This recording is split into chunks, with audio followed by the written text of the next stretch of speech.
We got a great question from one of our Husky owners, and the question really revolves around nutrition for large and medium breed puppies.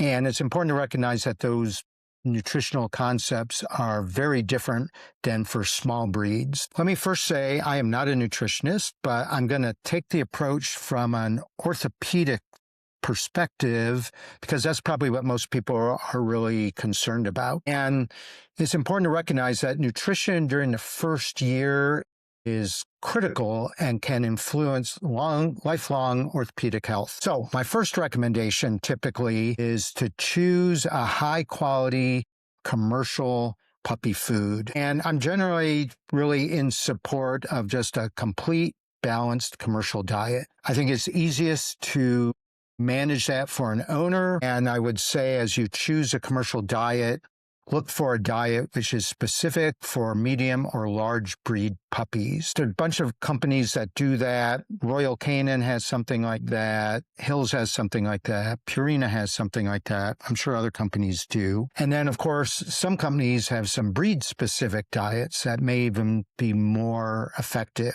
And the reason I'm in favor of these is not that these companies are just trying to make money. Really, they've invested a lot of research and development for feeding trials, quality control, and they've just done a lot of veterinary nutritional research. So why do large breed puppies need something different?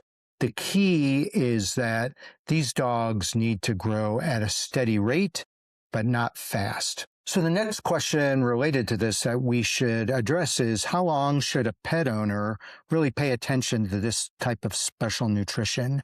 And in general, for medium to large breed dogs, I would say 12 to 18 to 24 months, really depending on where their growth plates close. I've created another video, which you can watch, about spaying and neutering and timing of that, and we go through a lot of detail on different breed sizes. But the idea here between this 12 to 18 to 24 months is really where we need proper body condition, appropriate exercise, and proper nutrition. Is keep puppies lean and growing at a steady rate. This is probably the most important thing. Research consistently shows that keeping dogs lean throughout life reduces orthopedic stress, delays arthritis, and improves longevity. And part of that we can see in the lifelong Purina Labrador Retriever study, where dogs who were kept on the lean side, maybe a little bit leaner than what people consider normal, definitely had delayed osteoarthritis of the hips for many years.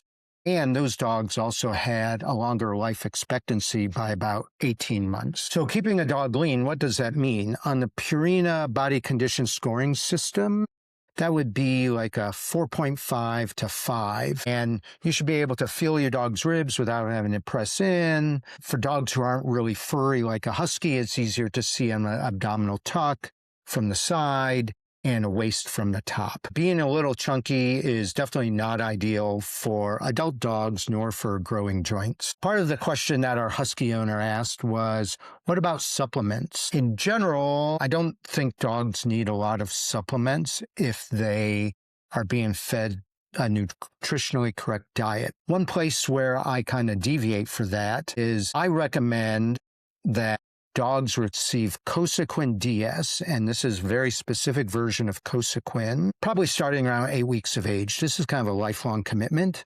Cosequin DS helps cartilage protection, and we don't have strong data, but based on how it keeps the biosynthetic activity of the cartilage turning when there may be small interruptions in the cartilage, it may actually delay the onset of arthritis, or at least help prevent it. We don't really know, but that's the only real supplement that I recommend as a puppy. Some people will say, what about raw diets? And my part of that is, what does the evidence say? As an evidence-based practitioner, this is the important thing. And truly, there's evidence that demonstrates that raw diets produce healthier joints, reduce arthritis, compared with properly formulated commercial diets. As a veterinarian, I really have some potential concerns about bacterial fermentation, including salmonella, E. coli, and listeria. And in fact,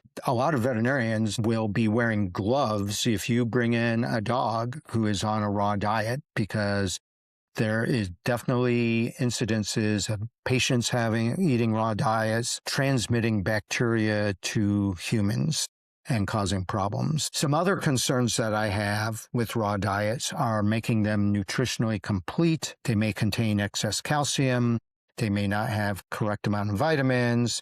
And so there's nutritional risks, and there's risks for both the pets and the people who handle that. So I would say a carefully formulated raw diet should be done in conjunction with a veterinary nutritionist, probably more so than even just your veterinarian. The next component that I'll say that's important is related to grain-free diets. Grain-free diets should be avoided unless your dog is actually allergic to grain, and that would be a really, really uncommon allergy.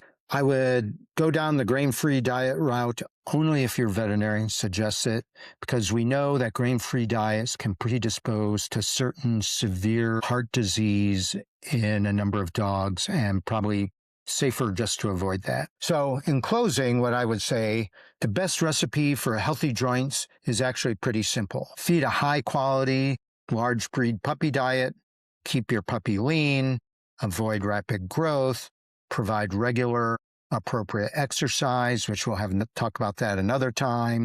Discuss joint supplements with your veterinarian. They're the ones who are managing your dog's health, and schedule regular veterinary examinations while your puppy is growing. These simple steps will probably do more to protect your dog's joint than any miracle diet that you may see advertised online. So that's it for today. Stay tuned. Like this, ask us more questions. I'm happy to see more and more questions rolling in. Have a good day.